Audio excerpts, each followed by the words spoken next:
কোনোদিন দেখেছো যে কোনো কুকুর কোনোদিন দেখেছো যে কোনো কুকুর বা গরু বা বাছুর ছাগল তারা লাইন দিয়ে ডাক্তার চেম্বারে রয়েছে? নেই না? কারণ তারা জানেন যে কোনটা খেতে হয় কোনটা খেতে নেই। আর মানুষ দেখে দেখবে লাইন দিয়ে সব ডাক্তারের চেম্বারে, তার সঙ্গে সঙ্গে ওষুধের ফার্মেসিতে সবাই কিন্তু লাইন দিয়ে দাঁড়িয়ে থাকে। কারণটা কি? Hello everyone, welcome to another blog of Puchu Babu. Good morning সবাইকে। আমার মর্নিং, সারা রাত কালকে কাজ করেছি, সারা রাত মোটামুটি। তো এখন বাজছে তোমার জাস্ট দেখো 9:35। অ্যাপেল ওয়াচের টাইম 9:35। তো 9:35 সকাল, অনেকটাই টাইম পেরিয়ে গেছে। তো চলো আর কি করা যাক। এবার ঘুমটাও দরকার ছিল, কারণ রেস্ট না পেলে শরীর ঠিকঠাক কাজে দেয় না। এবার চলো ওঠা যাক। তো আজকে আমার স্কেডিউলটা পুরোপুরি চেঞ্জ হবে, কারণ এতদিন পর্যন্ত আমি যেভাবে অভ্যস্ত ছিলাম যেরকম স্কেডিউলে, তো আজকে পুরোপুরি তার উল্টোটা হবে। ঠিক আছে, পুরোপুরি তার উল্টোটা হবে। আজকে আমার খাওয়ার পুরোপুরি প্যাটার্ন চেঞ্জ হবে।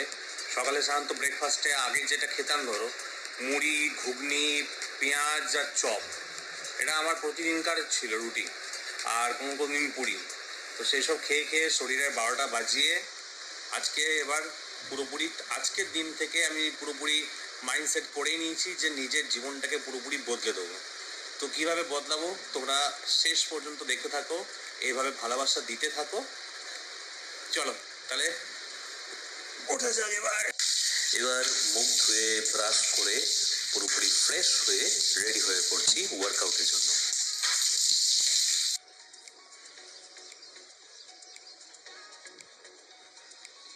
আর বেশ কিছুটা ফ্রেশ লাগছে, বেশ কিছুটা জল খেয়ে নেবো।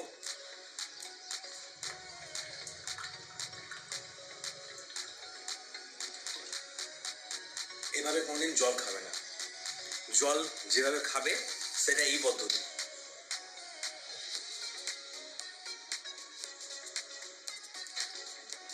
বোতলে চুমুক দিয়ে জল খাও, কিন্তু ডক ডক করে গিলে জল খেও না। তো জল খাওয়া হয়ে গেছে, এবারে লেগে পড়বো ওয়ার্কআউটে, কারণ শরীরকে ওয়ার্কআউট করা মাস্ট।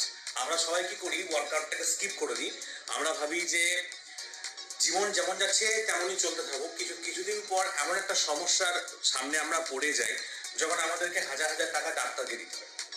তাহলে ওয়ার্কআউট তুমি বাইরে করো ঘরে করো, তোমাকে করতেই হবে। সবচেয়ে ভালো হচ্ছে বাইরে যাওয়া, কিন্তু এখন মোটামুটি 10টা বাজে। এখন যদি বাইরে গিয়ে ওয়ার্কআউট করি, তাহলে যা উপকারে আসবে তার থেকে বরং অপকার হয়ে যাবে।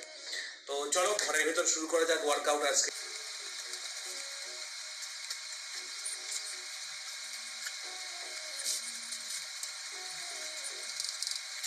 আজকে ব্রেকফাস্টে কিন্তু কোনো রকম চা টা নেই। তো আজকে ব্রেকফাস্টে ওয়াটারমেলন বা তরমুজ খাবো। তো ফার্স্ট অফ অল তরমুজটাকে কাটি। এই ব্রেকফাস্টে সবার সাথে একটু আলাদা হবে, কারণ সবাই দেখো লাল তরমুজ, দেখো লাল, জাস্ট এখন দেখো ভাই লাল তরমুজ। আচ্ছা তরমুজ চেনা তোমাদের একটা উপায় বলে দিই। যখন বাজারে তরমুজ কিনতে যাবে না, তখন তরমুজটাকে এরকম করে একবার করে বাজিয়ে দেখে নেবে। যদি আওয়াজটা মিডিয়াম আসে তাহলে জানবে যে তরমুজটা ঠিকঠাক আছে। আর যদি আওয়াজটা ভতা ভদ ভদ ভদ আসে তাহলে জানবে যে তরমুজটার ভেতরটা বাজে, মানে পচা। আর যদি সেই তরমুজটা খুব শক্ত হয়, মানে শব্দ যদি নাই আসে, তো তাহলে জানবে যে সেই তরমুজটা কিন্তু কাঁচা আছে, মানে ভেতরটা কিন্তু তুমি পুরোপুরি লাল পাবে না। তো এটা তরমুজ চেনার একটা নিনজা টেকনিক, যেটা তোমার সঙ্গে শেয়ার করলাম। সাউন্ডটা শোনো, এরকম একটা সাউন্ড পাবে। তো চলো এটা কাটি।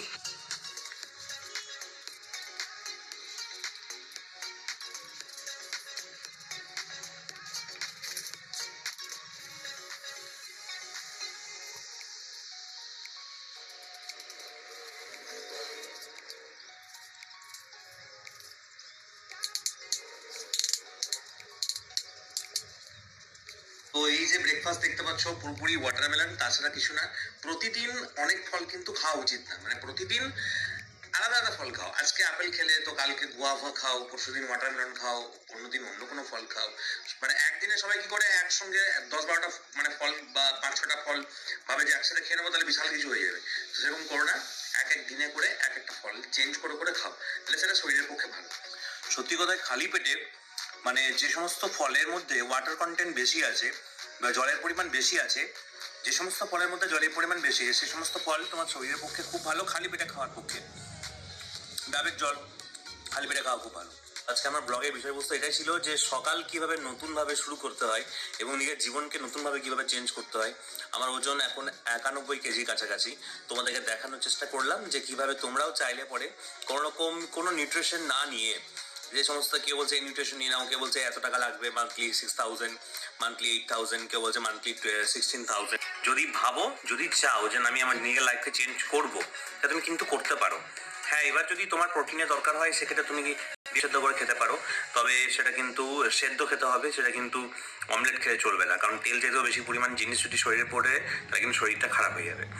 আর তো যত বেশি পরিমাণে তুমি এই ওয়াটার কন্টেন্ট ফ্রুট খেতে পারবে বা যে সমস্ত ফলের মধ্যে জল আছে সেই বেশি পরিমাণ মানে 90% ওয়াটার কন্টেন্ট ফুড বা 95% ওয়াটার কন্টেন্ট ফুড যদি তুমি খাও তা সেটা কিন্তু শরীরের পক্ষে খুব ভালো এবং তুমি ডাক্তার থেকে দূরে থাকবে। এটা যে পরিষ্কার গল্প। কোনদিন দেখেছো যে কোনো কুকুর বা গরু বা বাছুর ছাগল তারা লাইন দিয়ে ডাক্তার চেম্বারে রয়েছে? নেই না, কারণ তারা জানে যে কোনটা খেতে হয় কোনটা খেতে নেই। আর মানুষদেরকে দেখবে লাইন দিয়ে সব ডাক্তারের চেম্বারে, তার সঙ্গে সঙ্গে ওষুধের ফার্মেসিতে সবাই কিন্তু লাইন দিয়ে দাঁড়িয়ে থাকে। কারণটা কি? কারণ একটাই, কনসিয়াসনেসের অভাব বা সজাগ থাকার মানুষের কিন্তু অভাব। মানুষ এখন বুঝতে পারছে না যে কোনটা করবো কোনটা করবো না, মানুষ এখন যা পাচ্ছে তাই খাচ্ছে। তো সেটা যেই যা কিছু হলেই হলো সেটাই খেয়ে নিচ্ছে। তো এটা থেকে আমাদের বিরত থাকতে হবে। চেষ্টা করলাম তোমাদেরকে এই ব্লগের মাধ্যমে সব ভিডিওটা সুসম্পন্নভাবে আশা করি দিতে পেরেছি। সকালটা এভাবে স্টার্ট হয়েছে, বাকি দিনটা তো ভালো যাবেই যাবে, কিছু করার নেই। তো সবাই ভালো থাকো। ভিডিওটা কেমন লেগেছে অবশ্যই কিন্তু কমেন্ট বক্সে লিখে জানাবে। আমাদের এই ফেসবুক পেজ পুচুবাবুকে অবশ্যই ফলো করে দাও এবং আমাদের ইউটিউব চ্যানেল পুচুবাবু ব্লগসটিকে অবশ্যই সাবস্ক্রাইব করে দাও এবং বেল বাটনটি প্রেস করে দাও। আমাদের এরকমই মজাদার ভিডিওগুলি, তথ্যপূর্ণ বা গুরুত্বপূর্ণ ভিডিও সবার প্রথমে তোমার কাছে চলে যাবে।